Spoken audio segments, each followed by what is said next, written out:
Hello, my dear students. Today we are going to do some numericals on liver and simple machine. अब हामीले numerical सिक्ने है। हामीले liver पढ्यौं र अब हामीले न्यूमेरिकल गर्न जाँदैछौं simple मेसिनमा। From the diagram below, calculate mechanical advantage, velocity ratio and efficiency. अब हामीलाई चित्र दिएको हुन्छ, यसबाट हामीले निकाल्नु पर्ने हुन्छ मेकानिकल एडभान्टेज, भेलोसिटी रेशियो अनि इफिसिएन्सी है। अब यो चित्रमा तपाईहरुले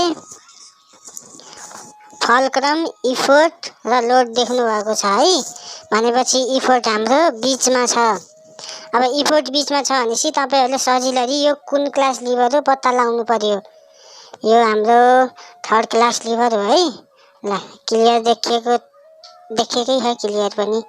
ल हाम्रो थर्ड क्लास लिभर हो। अब हामीलाई के दिएको छ भनेसी इफोर्ट डिस्टेन्स फलक्रम र लोड बीचको त्यो दिएको छ। लोड डिस्टेन्स है धेरै यसो 60 सेन्टिमिटर भन्छन् है, झुकिन्छन् विद्यार्थीहरु एक्जाममा। तर फलक्रमदेखि लोडसम्मको दूरी निकाल्दाखेरि 20 सेन्टिमिटर र 60 सेन्टिमिटर जोड्नु पर्ने हुन्छ, जसबाट 80 सेन्टिमिटर आउँछ। लोड भनेको 600 न्यूटन छ। इफोर्ट चाहिँ पत्ता लगाउनु पर्ने छ। इफोर्टबाट हामीले मेकानिकल एडभान्टेज पत्ता लगाउने। मेकानिकल एडभान्टेज आएपछि भेलोसिटी रेशियो प्रयोग गरेर इफिसिएन्सी निकाल्न चाहिन्छ। मेकानिकल एडभान्टेज वी हैव हामीसँग के छ भनेसी प्रिन्सिपल अफ सिम्पल मेसिन, जसले work input is equal to work output भन्छ है।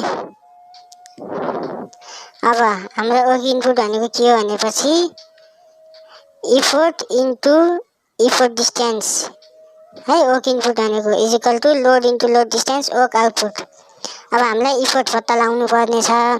इफोर्ट डिस्टेन्स दिएको छ इफोर्ट र फलक्रम बीचको, अनि लोड पनि दिएको छ। लोड डिस्टेन्स हामीले जोडेर निकालियो 20 सेन्टिमिटर प्लस 60 सेन्टिमिटर। अब हाम्रो 20 सेन्टिमिटर यताबाट डिभाइड भयो, सेन्टिमिटर सेन्टिमिटर काटियो। 20 4 जा 80 भयो है। अब 6 × 4 कति भयो 2400 न्यूटन भयो। ल हेर्नुस् है, हाम्रो 600 न्यूटन लोडलाई उचाल्नलाई हाम्रो 2400 न्यूटन इफोर्ट प्रयोग भएको छ थर्ड क्लास लिभरमा। मैले पहिला नै भनेको थिएँ कि थर्ड क्लास लिभरले rate of doing work increase गर्छ, तर फोर्स मल्टिप्लाई गर्दैन। तर यसमा त जब 600 न्यूटनको लोड उचाल्नलाई पनि झन् 4 गुणा बढी 2400 न्यूटन हामीले इफोर्ट लगाइएको छ। थर्ड क्लास लिभरको विशेषता भनेको त्यति रेट अफ डुइङ वर्क हो। अब मेकानिकल एडभान्टेज निकाल्नलाई load divided by efficiency, sorry effort, load divided by effort है। ल लोड भनेको कति छ 600 न्यूटन, इफोर्ट भनेको कति छ 2400 न्यूटन। ल अब हाम्रो 6/24 भयो, 0 0 काटिएर, जुन भनेको 1/4 हुन्छ। तर हाम्रो न्यूटन काटिन्छ है। हाम्रो मेकानिकल एडभान्टेजको कुनै पनि एसआई युनिट हुँदैन। ल 1/4 आयो, त्यो भनेको 0.25 हो।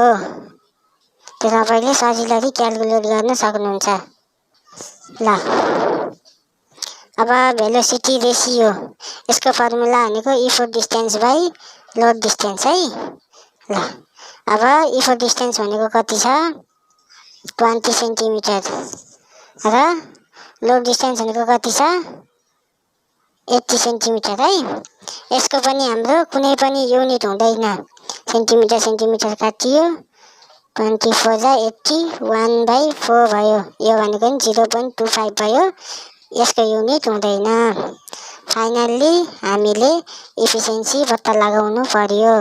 इफिसिएन्सीको formula mechanical advantage by velocity ratio into 100%। हाम्रो मेकानिकल एडभान्टेज र भेलोसिटी रेशियो सेम छ, जुन भनेको 0.25 हो। 0.25/0.25 इन्टु 100% भनेको कति हो भनेपछि 100% हो, किनकि त्यो काटियो 100% हो। ल यसरी हामीले हिसाब गर्न सकिन्छ। अब म अरु हिसाबहरु यसमा होमवर्कको रूपमा हाल्दिन्छु र हामी यही च्याप्टरको नेक्स्ट टपिकमा जाउँ।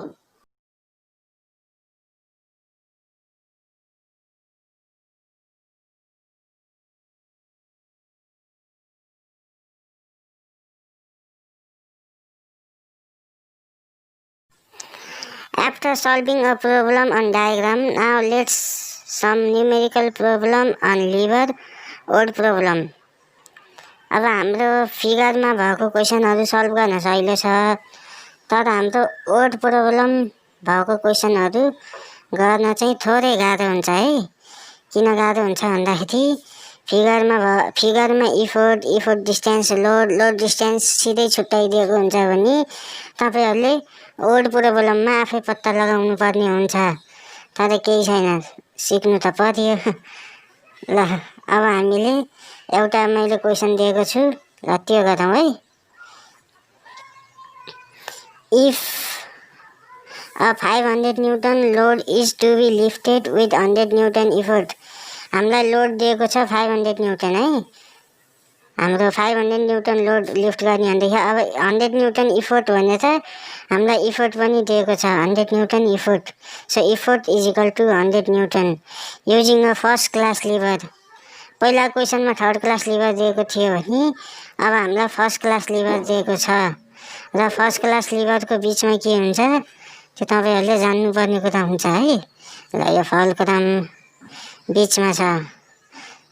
अब हाम्रो इफोर्ट अनि लोड चित्र गराउनु भने सजिलो हुन्छ, किनकि वर्ड प्रब्लम भन्दा फिगरवाला प्रब्लम सधैँ सजिलो हो। अब के भन्छ भनेपछि अब हामीलाई इफोर्ट डिस्टेन्स पत्ता लगाउनु पर्ने हुन्छ। फाइन्ड इफोर्ट डिस्टेन्स भन्दैछ है। Find the distance between fulcrum and the effort भनेर। अब now load is 20 centimetre away from the fulcrum. हाम्रो फलक्रमदेखि लोड 20 सेन्टिमिटर छ भनेर हामीलाई लोड डिस्टेन्स यसले दियो।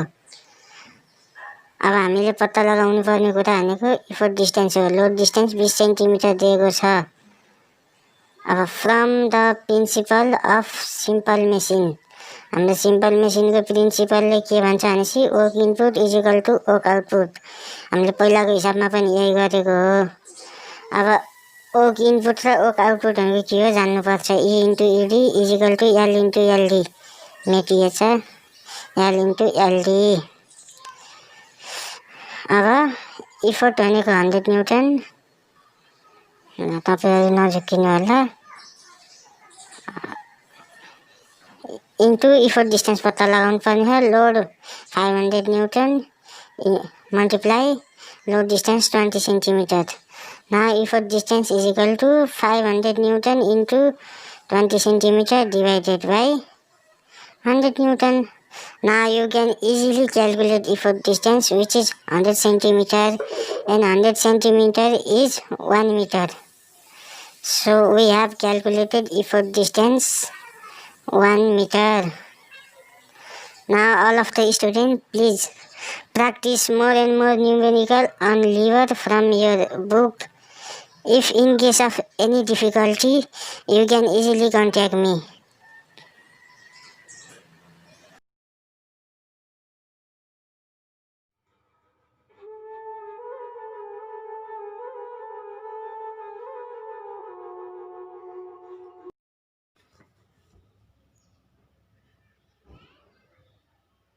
अब हामीले बुकको न्युमेरिकलहरू सल्भ गर्ने है।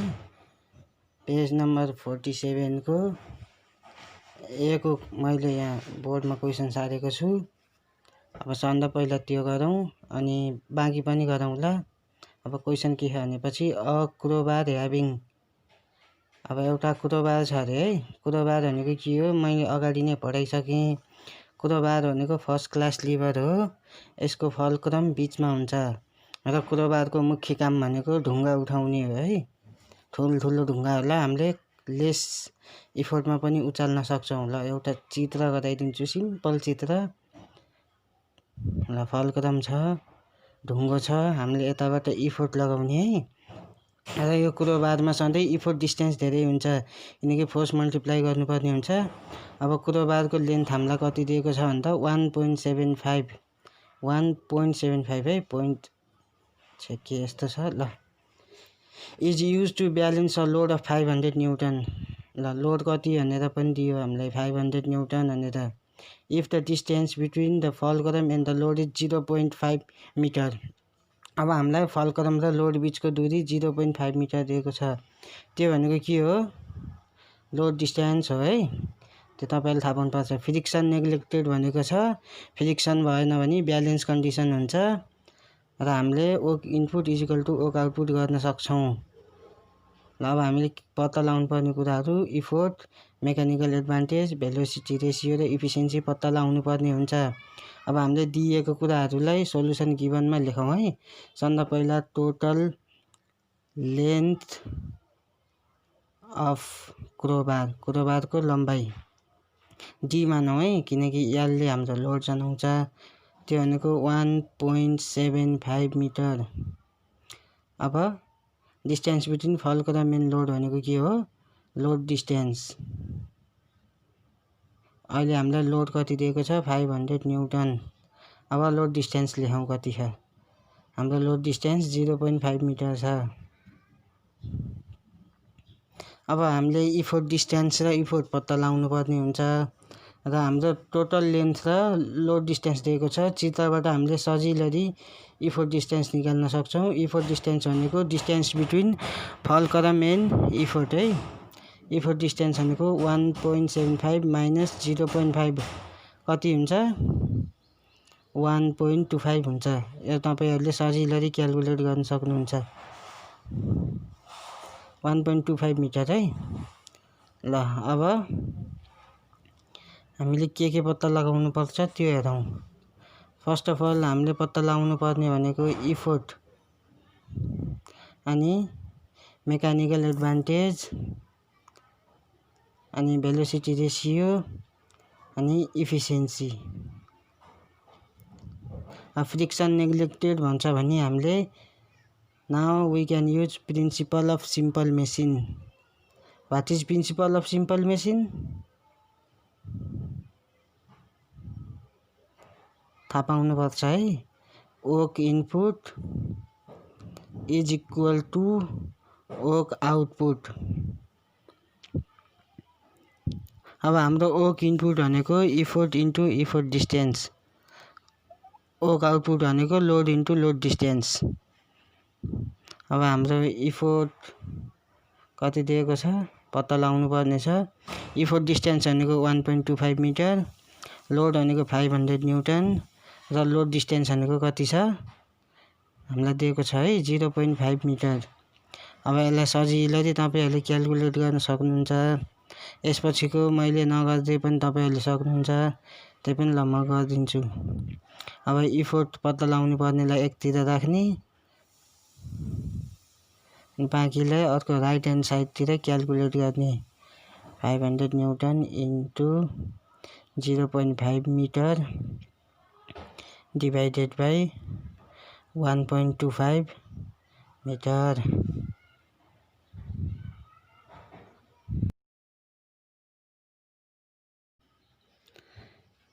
हाम्रो 200 न्युटन एन्सर आउँछ। क्यालकुलेसन तपाईँले आफै पनि गर्नु होला। Now we have to find out mechanical advantage. We have formula mechanical advantage is equal to load divided by effort.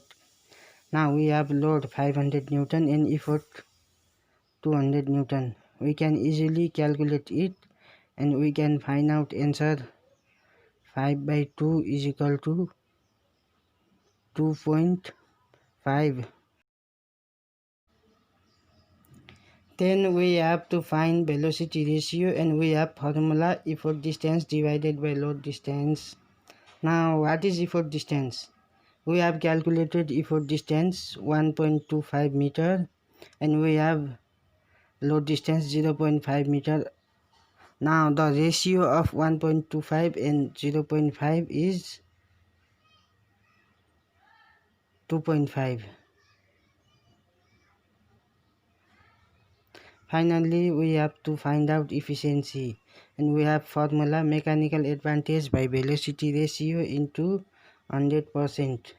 As we have mechanical advantage and velocity ratio both 2.5, then we have our efficiency 100%.